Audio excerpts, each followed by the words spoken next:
Communications, and I'm happy to co-host this evening with Fabiana. Hello, everyone. I'm Fabiana Bacchini. I am also a preemie mom. My son was born at 26 weeks and he's now almost 13 years old. And I am the executive director of the Canadian Premature Babies Foundation. And I'm so happy to be here with all of you today. But before we begin, I would like to acknowledge that Indigenous peoples are the traditional guardians of this land we call Canada, in which we gather here today for this conversation. The Canadian Premature Babies Foundation head office is situated on the Treaty 13 territory, which is the home of the Mississaugas of the Credit, the Anishinaabe, Chippewa, the Haudenosaunee, and the Wendat peoples, and is now home to many diverse First Nations, Inuit, and Métis people. We recognize and deeply appreciate their historic connection to this place, and we also recognize the contributions of Métis, Inuit, and other Indigenous peoples have made, both in shaping and strengthening this community in particular, and our province and country as a whole. Thank you, Fabiana. I just want to run over a few housekeeping items because we are on Zoom tonight. And so want to remind people that if you could mute yourself, we do want this to be an interactive time together. And so we'll start with, please introduce yourself in the chat. Let us know where you are tuning in from. And then as well, you can put questions in the chat, or we will have an opportunity that maybe you can voice some questions. But in the meantime, please make sure that you are muted. And also, we're going to run about an hour tonight. That will be our time together. We're going to see powerful video. We're going to have some discussion, and we are recording this time. So if you would like to rewatch it or get a link afterwards, please reach out to us and we will make sure that you get that. It will also live on CPBF's YouTube channel. The other thing we want to remind you is that it's always a good idea to have a tissue handy. You know that this time it's something that's very close to our hearts. We are preemie parents, and so just prepare yourself for the experience and know that you can turn your camera on or off as you need to as you experience this evening together. But thank you so much for joining us. Absolutely. And we have a beautiful story to share today, but I just want to introduce you to the Canadian Premature Babies Foundation for those who are new to our organization. We are known as CPBF, and we are a national charity dedicated to supporting families of premature and critically ill babies. Our mission is to empower and educate parents while advocating for the best care for premature babies across Canada. We believe that families are an essential part of the care team, and we work closely with healthcare professionals to ensure that parents have resources, support, and community they need throughout this journey. We offer webinars like this one, weekly live sessions, peer support programs, therapy groups, and valuable educational resources to help parents navigate the NICU and life beyond. Whether you are currently in the NICU, have a graduate baby or child at home, or are looking to connect with others who understand this journey, CPBF is here for you. So thank you for being part of our community, and I hope you find today's session helpful and inspiring. So tonight is all about storytelling. As a journalist, this is my background. I always love to hear and tell stories. I believe that stories connect us all. They are a powerful way to understand and make sense of complex experiences. This is especially important for a community like ours, parents of preemie babies, where our shared experience can provide comfort and support. And a couple of years ago, I had the honor of reconnect with a fellow NICU mom who is a true artist and as an amazing storyteller. I worked with her to share my own story, and I was in awe of her talent. So last year, CPBF partnered with her to bring more stories to life and raise awareness about the impact of preterm birth and an ICU stay on our families, and really help us raise funding for programs that serve as a lifeline to many parents. And here is Christy Wolf joining us live from Victoria, BC today. So Christy is a preemie parent, a photographer, a digital storytelling facilitator. Her experience as a medical mom lies at the heart of her passion for supporting caregivers and healthcare providers through storytelling initiatives.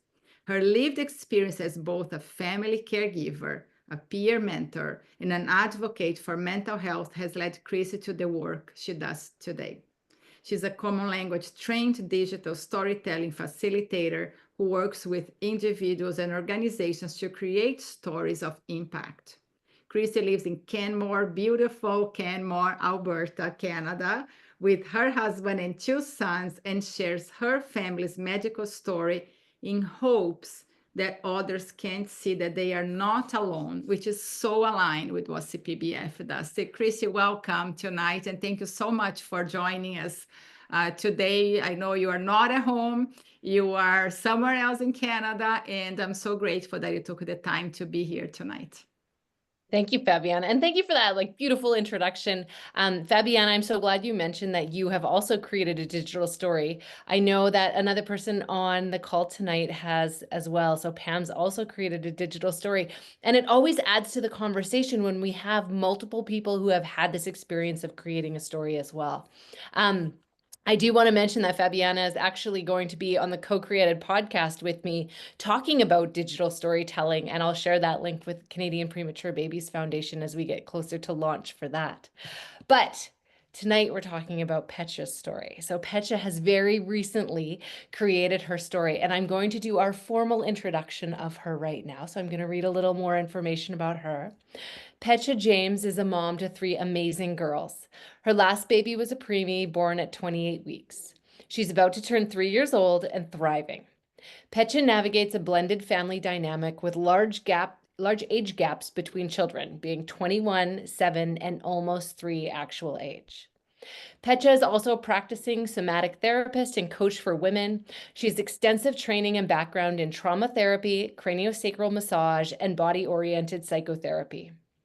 After giving birth prematurely, Petra was referred to Canadian Premature Babies Foundation from another practitioner in her network when she was seeking support for herself in processing the experience. She says that without the professional and peer support of CPBF, her journey would have felt lonely and long. Her story brings the message that healing happens in community. And I would say, Petra, your story absolutely does bring the message of healing happens in community. For those of you who are joining us, a digital story is a 2 to 4 minute movie about a person's lived experience. And Petra, is there anything else you would like to say before we share your story? I mean, there's so much I can say, but I will say it really is a magical experience. And the way that, Christy, you bring the magic to the experience, which at some point didn't feel magical at all.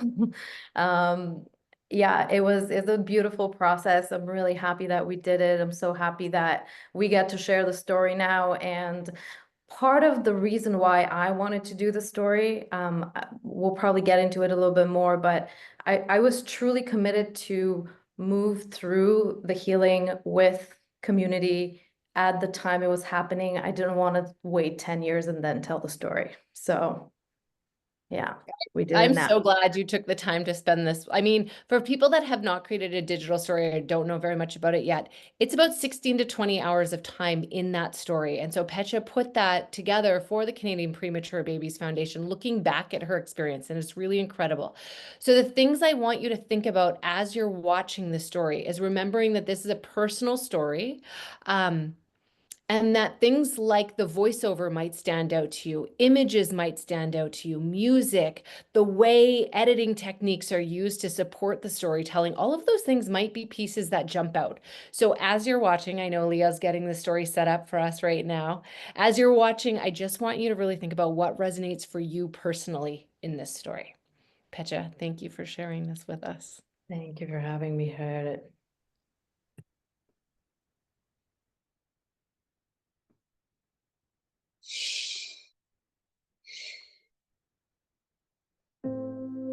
Usually, I'm the strong friend, the therapist, the coach, the one who knows what to say, and eventually I'll embody her again.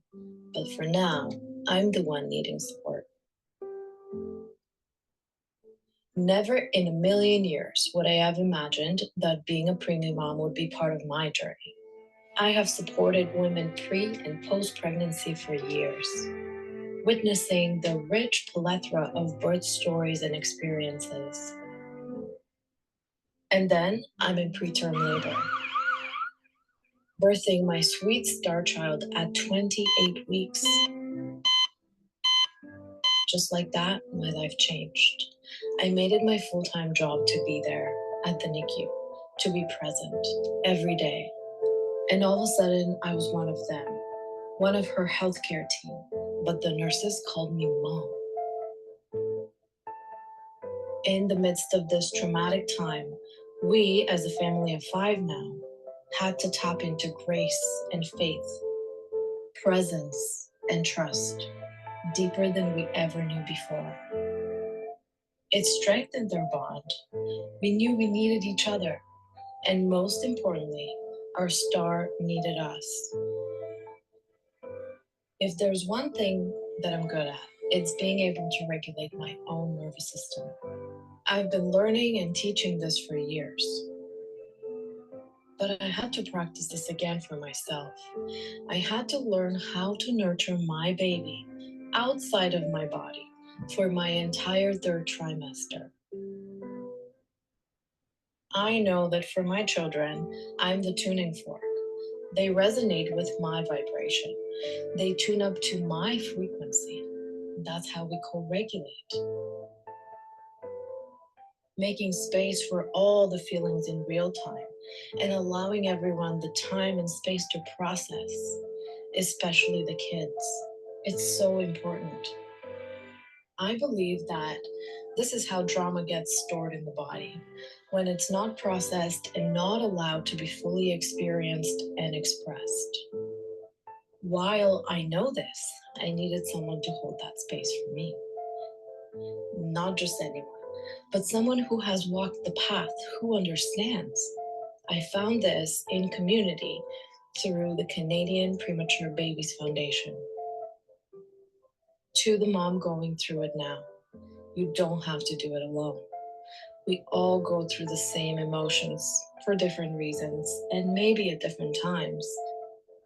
Challenges will arise, and how you react to any situation will make all the difference.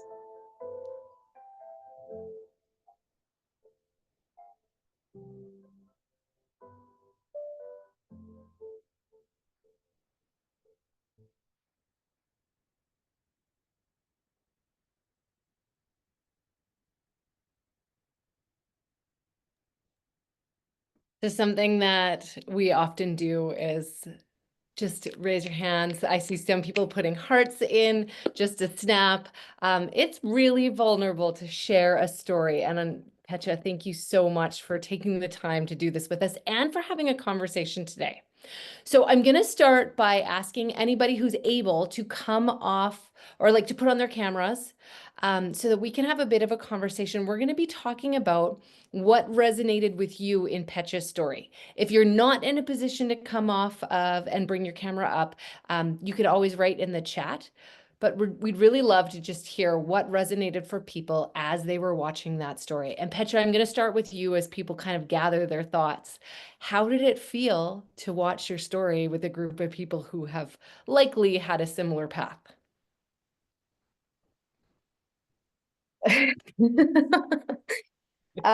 It always feels like it touches my heart. Like my heart is touched.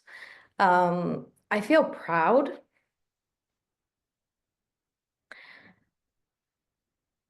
And I think what stands out the most is what I say at the end. You don't have to do this alone. That's the biggest piece. It really truly is. I'm not gonna cry the whole time, I promise. That's okay. I made you talk first, and that's not always the most comfortable thing. And for people joining us, Pecha completed this story very recently, and we have watched it, but this is the first time she's sharing it publicly. So this is a bit Yeah. of like a premiere too, which brings up additional emotions to the whole thing. So I have a friend who always calls watching digital stories a car wash for the soul, because most of us are like crying. They're not wrong. And They're I not. think it's perfect. So, Pecha, thank you for sharing that with us, and I'll kind of come back to it. Christina, I saw you join. What resonated for you in the story? Well, I started crying as soon as it came on too. You know what got me was actually before it even started when she said, I didn't want to wait 10 years for this to happen. We're at a decade. So we're at a decade and I'm still on a wait list for EMDR and I love the somatics, but I didn't have this. I was I was 5 hours away from my home in the NICU for 4 months alone, pretty much. And I didn't have this. And this just didn't exist where I was. So this is very amazing to just know that other women understand this. And I hope to be able to do this someday. And I now live back in my hometown, which is a small town. I moved from BC back home for support. And I would love to do this and be able to support other moms and just do what I didn't have, right? And this is just so amazing. I am so proud of you for making that story and sharing that with us. I'll be crying all night. So thank you so much.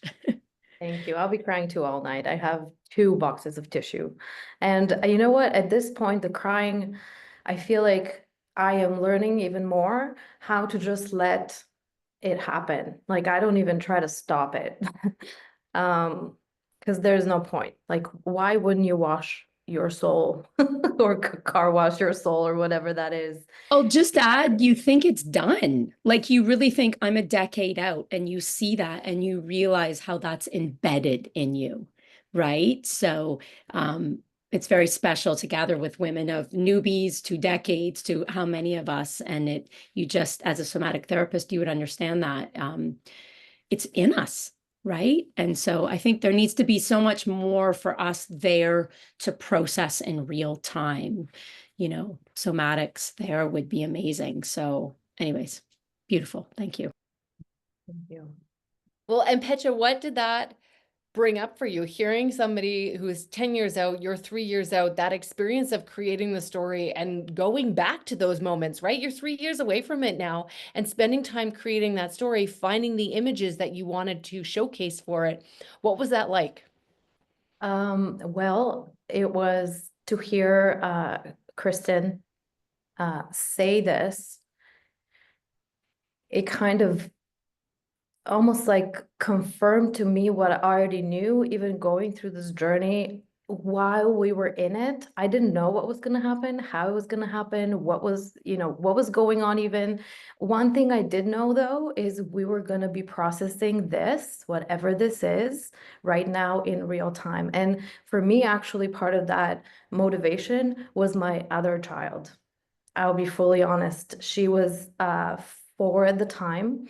And because of perhaps all the work in my background, I already knew. I was like, this is something that we are going to go through together. And part of it too is she had way too many good questions that I couldn't just not address. And addressing those with her at her age sort of solidified to myself that, yeah, we're going to do the work now. I love that hard you as it brought might that up. be. And about your other children, because I think that sometimes we think of it like in too complicated a way. Like we have to think about this how adults do. And when you stop and you think about it, about how a child might process this and a sibling, it makes you slow down and process it in a different way. So I think that was a really neat idea to bring. 100%. Yeah. I want to read something from the chat. So Lindsay wrote, when she said, I'll be here again, I'll be her again someday, it hit me and the tears started flowing. That fits right at the beginning of your story. And I have the note, I'm the one needing support. And that is such a hard thing to ask for. And to kind of kick off your story and bring your story out there where people don't know necessarily that it's about being a preemie mom, but that you are the strong one, the therapist, but I needed help is just, I really feel like that brings people into the story. Kieran also wrote, so beautiful what you said about being part of your baby's care team and being called mom at the same time really resonated. As preemie parents, we have to take on so many added roles that we weren't anticipating, and it can be a lot to navigate and process, and we need to grieve our expectations and plans. That really stood out for me. What about you, Petra? Yeah, like, I mean, that was always something because, I mean, I would be in the NICU, as all of you, I'm sure know, like 12-hour shifts, right? 18-hour shifts. And short from really staying there 24 hours, I would go, and that's a whole other story of how do we even leave. But, and anytime I would show up, you know, there was the names of the nurses. There was Annie and this one and Lindsay and Dawn, and they were all by names, and they all called me mom. Nobody knew my name necessarily. I was mom because I was her mom in there. And that always stood out to me, just the way that they called me mom, you know, mom, did you want this? And do you want to do this, mom? And how about mom do this? And yeah. It's And then interesting because I've had people say like that's something that they love, and I've had other people say it's something that I don't love. So it's definitely one of those ones that's a bit polarizing.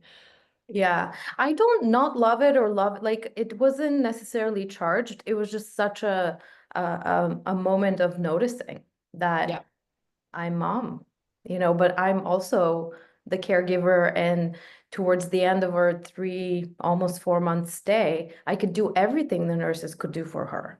Like, everything that they could do for her in the NICU to take care of her, to handle her. I'm remembering all these terms, and I could do it, but I was mom.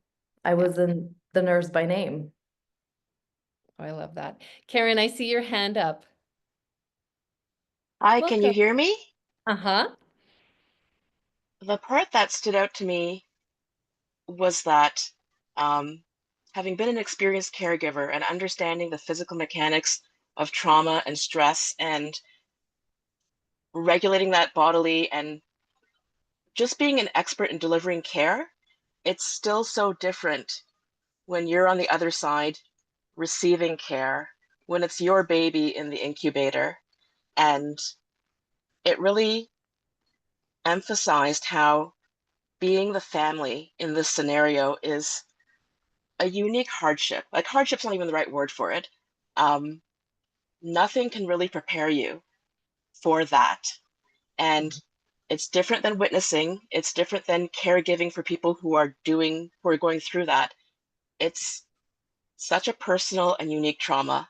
And having been on both sides of the bed as a parent, as someone delivering care, it's the receiving care part of it is its own animal. It's unique and very hard, very hard. And Mhm. comes back, Karen, to that part that Petra mentioned about just like being the one to ask for help, but also needing to find people who have had similar experiences to be able to talk to, and that idea of peer support and what the Canadian Premature Babies Foundation has done. Karen, thanks so much. Pam, tell us what you're thinking about. Hi, everyone. What resonated with me was at the beginning when she said, like, I was always the strong one, you know, the one that people came to. And I found that too, like, I was always a strong one. And even when my son was in the NICU, you know, I was often put on this persona that I was strong, everything was okay. You know, I had everything under control, as much control as you can have in that environment. But have at least control with myself. And I'm also like 11 years out of my experience in the NICU. And I found when I found community, even like within the walls of the NICU with other parents, I could allow my guard to drop. Being in community where people really understand, I didn't have to be strong all the time. And I think that's one of the things I find too now is like, letting other NICU moms know, especially in there, that they don't have to be strong all the time. Because I think that was actually really detrimental to me in my recovery after. And so, yeah, that part of the story really, really stood out to me right at the beginning. It hit me deep right off the start. So thank you for sharing your story. Yeah, thank you. I'm just gonna say, like hearing Pam talk about the NICU, and I wouldn't say I was even open in the NICU to be creating community. Like, yeah, looking back, it was like focus. Like, this is where I'm at, and I wish you all well, but like, this is where I'm at. I can't really have a conversation. I don't care about how your day is at the moment. I'm just here.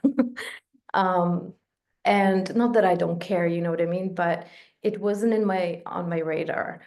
And I went to see who I saw when I was pregnant with her, my osteopath.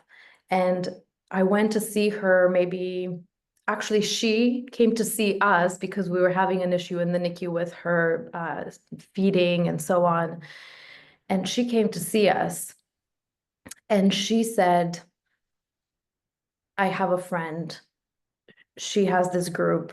We sat on a bench outside the hospital, sipping on some kind of cold Starbucks drink. I don't remember what it was. And she was like, I have a friend. She has this community. She's a preemie mom. She wrote a book. Here's her book. Take her. Like, here, I brought it for you. And look up the group on Facebook. And that's what I did. And that's the moment when I was like, I need support. I'm going to get support.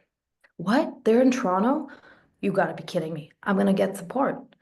And so I reached out, and I think I like probably cold messaged Fabiana to be like, oh, hi, I'm a preemie mom. It just happened. Yeah, the rest is sort of history. But it was not until I actually felt like I'm ready to receive support. And that was early enough for me that I was able to reach out.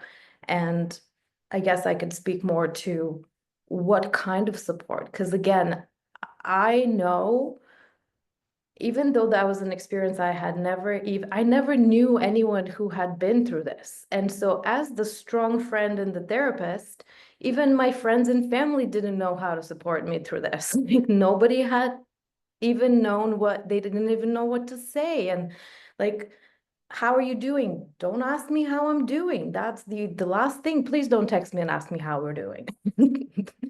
And I was like that because I didn't want to talk about it like that. I didn't have anything to say. It was that kind of moment until I reached out and looking through some of the resources and checking things out in the group, the CPBF community, and like what they had to offer and the website. And I came across this thing where it was a link and it was like, you could apply for some therapy. Hello, I'm a therapist. I need therapy, clearly. And I was like, oh yeah, perfect, therapy. And then actually I was connected with someone. And the first question I asked her was, are you a preemie mom?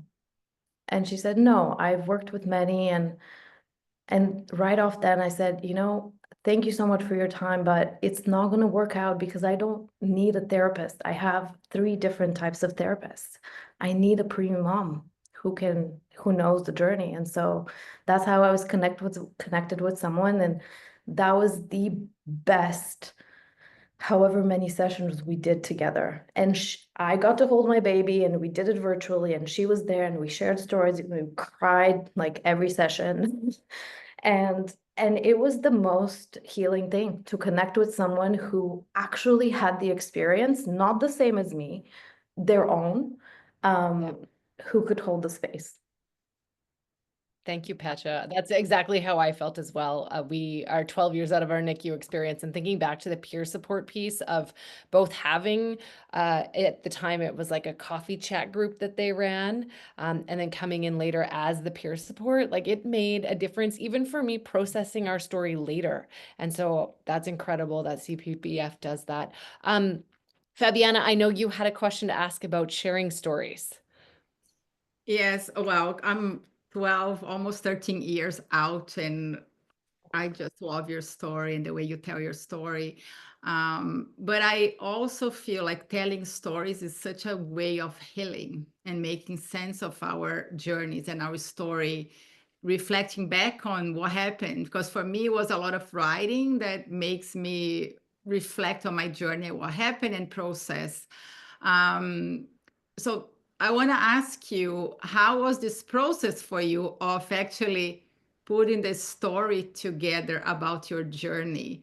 How much of healing was that piece for you?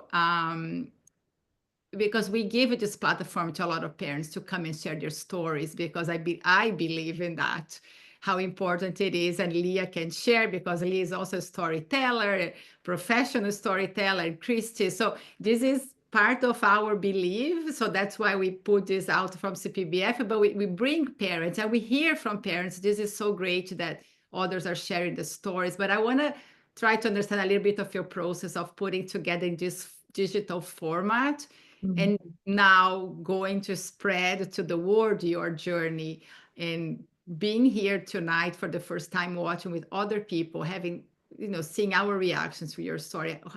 How was that process for you, and how do you feel now? I feel heartwarmed. It's just eminence coming, sort of felt sense. It's a warming experience to share the story, to be seen in the story, to have other people reflect to themselves within my story, and how it was creating the digital piece. First, there was a lot of before I say excitement, I'm gonna say nervousness. Like, I almost was like, yeah, let's create a story. Amazing. I'm totally in for that. I'm not gonna look at that for 2 weeks. I have things to do about it, but I'm not even gonna look at it. Sorry, Christy, I need another day. No. At first there was resistance for sure. Although I was looking forward to it, I was excited, and I was resistant. And then what lifted that resistance was actually sharing it with our family. What the story doesn't tell is that we're a blended family. And my stepdaughter, whom I've known since she was 8 years old, she's 21 now, she moved into our household in 2020, I want to say, like five years ago. So there was only 3 of us. She came in 4, and then we found out we were pregnant. Surprisingly, like this child just knew that she needed to come here, and she's on her own time. So that we know now, but we didn't know that before. And so when I shared with my family that, I'm going to create a digital story about our story, that's when I felt like I needed their permission, their approval, their excitement, so that I can get going with it. And in sharing that, it reminded us how freaking strong we are, like how strong we came out of that intense period, and continuing now. Like, our nuclear bond is incredible and unshakable. And I have family members who, unfortunately, over the years, like, we're not that close anymore. We don't speak all that much, but focusing on that internal dynamic and knowing that we as our nuclear family are solid made me want to tell the story even more. Oh, I love that. And to create it. And how did I choose the images? I still don't know. If I do this again, I'm sure there's like there were so many. I think we still have that folder of like just hundreds of photos that I could have used to display that. But really it was that idea of, this is what we're moving through. And it doesn't matter who you are and what you come from, this thing happens. And then there are people who know what to do and how to be with it. Not even what to do, but how to be with it. And that's what I found the CPBF does really, really well. The resources know or give an opportunity to to be in your thing, to listen. And I listen to the preemie chats all the time, still to this day. I've learned about RSV from the preemie chats whenever that was the thing. Or like the neurological developments. I literally use the group as a search bar. Like, what do I want to know? I'm sure they have something on that. And I don't know another place on the internet that could do that for preemies. I don't know another place. Maybe there is, but it's not on my radar. Well, and it's interesting because as Petra was developing her story, right, you're going to find what you want to focus the story around to start building out the draft, your written draft. So what Fabiana was saying about like the piece around healing with writing comes into digital storytelling. For me, when we were in the NICU, I was photographing a lot. I didn't do digital stories at that time. So the image piece was really important to me. And so figuring out what it is you want to say in your story, while then also deciding the images that fit that for the feeling that you want to give the audience when they're watching their story, comes together. It doesn't necessarily have to be the picture that shows you exactly what you're saying. You can be using a bit more of metaphor and that kind of thing to tie the story together and draw the viewer along. And Petra, you did a phenomenal job of that. Well, Petra, actually, Christy, oh, sorry. you did a phenomenal job at that because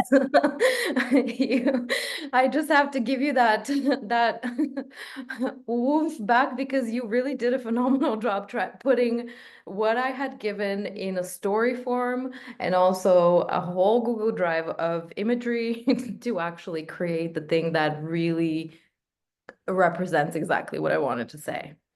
I appreciate that. I also would say like that's the power of digital storytelling as well, that you have time one-on-one or in workshop to work on that story so that when you share in front of a group like this, you're not on stage trying to come up with what you're going to say. It's created already, and then you can have a further conversation about it. And that's been a really nice part of tonight. I'm so glad we got to do this.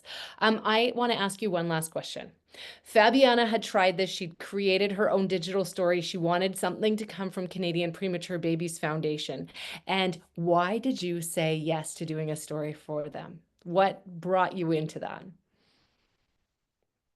I think I would say yes again and again and again. Again, because I don't think there's another place that is so focused on this community of parents who are preemie parents who are in or even years out of the experience who can still use the support, and there is no time frame.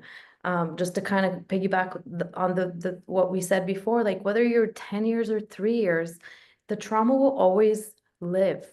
The thing, I'm going on a tangent, but part of why I said yes, I think it's so important that we honor the trauma, we honor the experience, maybe that's better said, and that we remember we don't have to live there. And that's what pulls me out every single day.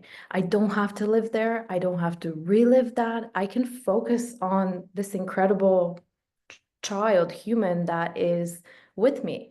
And do I tear up every time she'll do something or she'll say something and I'm just like, what? Like it boggles my mind. And the strength that I'm gaining every day from that experience is just remembering that that was a moment in time that I don't have to live there, that it's always going to be a part of our journey, and that there's with support, with peers, with people who know the journey as well, we can just strive and thrive and move on and see these incredible human beings. I mean, every child is a miracle. But I mean, when you see a preemie's determination for life and you're like, no one had that in mind. Like no one really knew what you had in mind. And I've always had the lens of seeing my daughter as extraordinary.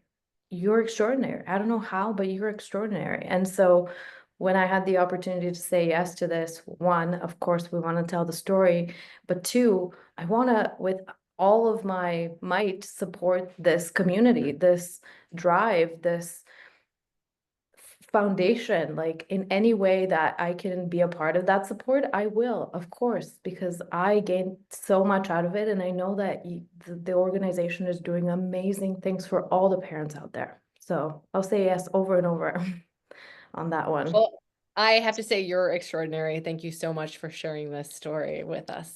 Thank you.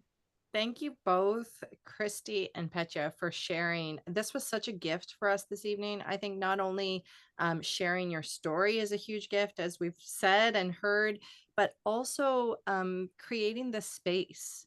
And by you being vulnerable, both of you, it just opened up, again, this community that is so important. And that is the heartbeat of CPBF. And that's why I love to be involved. I'm always surrounded by people who are passionate about this work. And so CPBF really is moved forward. It's a not-for-profit organization, but it is moved forward by the passion of families. And then, of course, you know, we rely on corporate sponsors who have a heart for preemie families and individual donors to create these resources, like you're saying, Petya, these resources that can support families who are currently in NICU and then people who are home as well. That includes our preemie chats and all our printables. And these are things that we offer for free for people to use in NICUs. It's reliable information and it's put together with families. So often the things that are provided for families in a hospital setting are things that were created by medical personnel. And we like to bring those worlds together, and it's co-created with families. And so it's meaningful. And I'm 12 years out of NICU, but it's still so close to the front of my heart. I always say I was not a crier before Tessa, but she made me a crier. I live vulnerably in the world now because of her. And I feel like Canadian Premature Babies Foundation just really opens up a space for us all to be a part of a community that maybe we never wanted to be a part of, but we are so happy that it's here and that we can be a part of it. Absolutely. And I'm so grateful that we had this opportunity to bring everyone together, the passions together. And as Leah said, is a community that we don't really necessarily want to be a part of, but once you are, I think we have a beautiful community of people support one another. And sometimes when I see all these tragedies happening around the world, and I just look at CPBF and I feel so grateful for what we have. And then immediately change my perception of the world. Gives me a different perspective because there's so many people doing so much good work here to support families like ours. So for that, I'm very grateful. And Leah was talking about, you know, how everything that CPBF provides is free of charge. And I want to share with you guys, so you can share with your friends and community how you can support us, because we are on this mission that we want equal access to care across Canada. And we still live in a country, in a high income country, where we have so many inequities in care. So this we create for our community. So if you want to share and can share with your friends, it would be incredible. We created this very easy way to get involved with CPBF, to move our mission forward, is to really think about becoming a monthly donor for CPBF. And you can scan the QR code, go to the website and see all the things that we are doing. And we created these 3 easy ways for people to help us monthly with monthly donation. And these dollars go a very long way. And it does make a huge impact to us, to our community, and every single piece of work that we do every single day.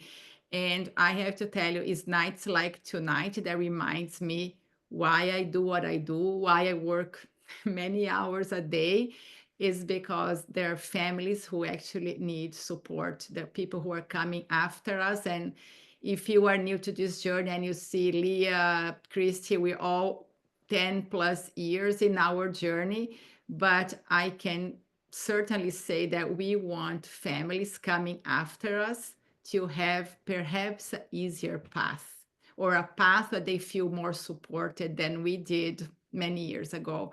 So I think that's what drives us to do a digital story, to create peer support programs, to do everything that we do, is because of you think about the ones who come after us. And we want every baby to thrive.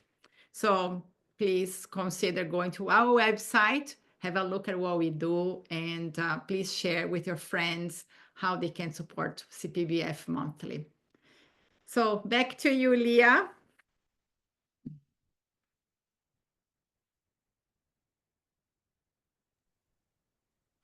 Sorry, I had to find my unmute there once I'm sharing my screen, Zoom.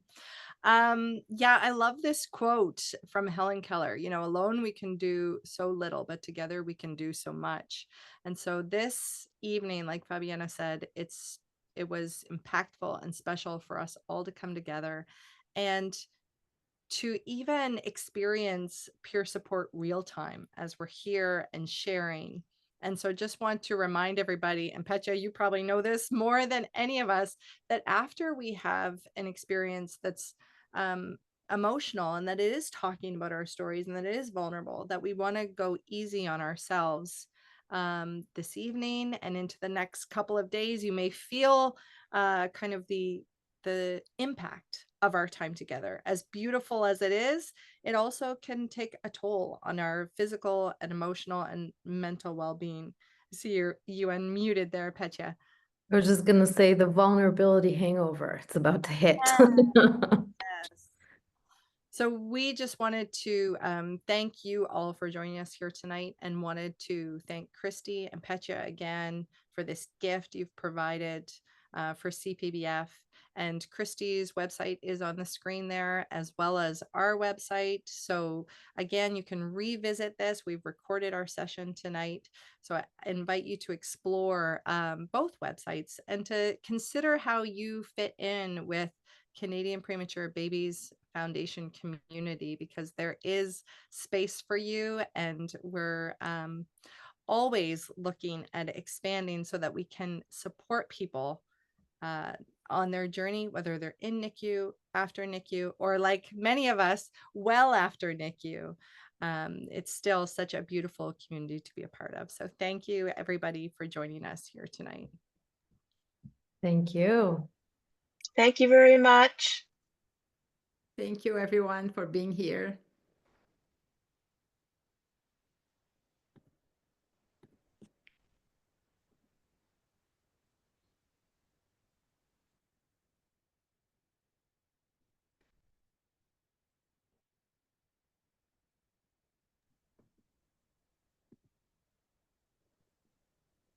Good job, team. Okay, I kicked somebody out of the room. Do you want to hit the stop on the recording? 1 second.